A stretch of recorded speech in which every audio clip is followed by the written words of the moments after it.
Everyone welcome back to my another blog. तो आज আমি তোমাদের সাথে শেয়ার করব হচ্ছে উদয়পুর মাতাবাড়ি ব্লগ। যারা যারা আমার চ্যানেলে নতুন আছো অবশ্যই লাইক কমেন্ট সাবস্ক্রাইব করে দেবে।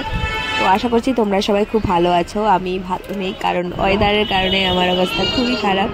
তোমরা সবাই সাবধানে থাকবে। নিবেশিল আজকে হচ্ছে আমরা এসেছি পুজো দেওয়ার জন্য, এখনো পুজো টুজো দিইনি।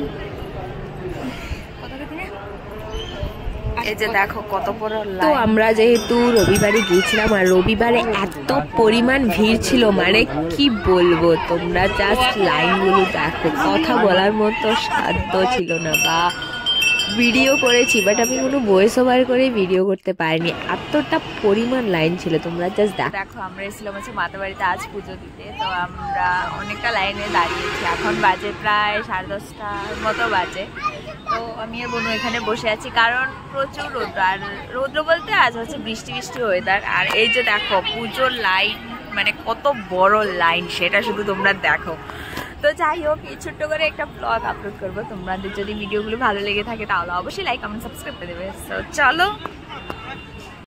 সানডেতে তো মানে এত পরিমাণ ভিড় ছিল আমি জানতামই না, কারণ এর আগের দিন আমি দাদার সাথে গিয়েছিলাম পুজো দিতে, তখন মানে এর পরের দিন যে আসবো ওটা জানতামই না। আগের দিনে তার জন্য এসেছিলাম, তখন আমরা বিকেলবেলা এসেছিলাম আমি আর দাদা মিলে।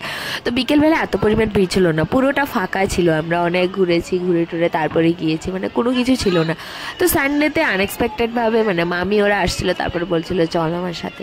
তো আমিও ওদের সাথে এলাম, কিন্তু বিশ্বাস করবে না এত পরিমাণ ভিড়। আমি ছোটোবেলা থেকে এত বছর মাতাবাড়িতে গিয়েছি, পুজো দিয়েছি, এত ভিড় দেখিনি। পুরো রাস্তা থেকে একটা দুটো লাইন না, মানে বোথ সাইডে দুটো দুটো করে লাইন, এমন লাইন আমি জীবনে দেখিনি। হয়তোবা ওই দিন রবিবার ছিল, তার জন্য হয়তো অনেকে পুজো দিতে এসছে, হয়তোবা এরকম সানডেতে লাইন হয়, আমি বেসিক্যালি জানি না। কারণ আমাদের বাড়িতে তো অনেক দূরে, আমরা মাঝে মাঝে যাই পুজো দেওয়ার জন্য।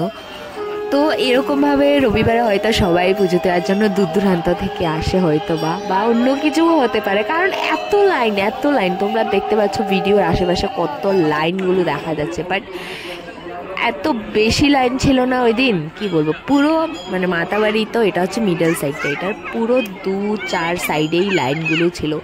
তো যাই হোক, 7টার সময় মানে 8টার সময় লাইন দিয়েছি, 8টার সময় লাইন দিয়ে 12টার সময় পুজো করেছি। তো 12টার সময় পুজো টুজো করে ওখান থেকে দাদুরা ওই যে মানে ভোগের প্রসাদ ওখানের জন্য টিকিটও কেটেছে। তারপরে এখানে পুজো টুজো দিয়ে ওইখানে আবার গিয়ে লাইন ধরতে হয়েছে, মানে কি বলবো।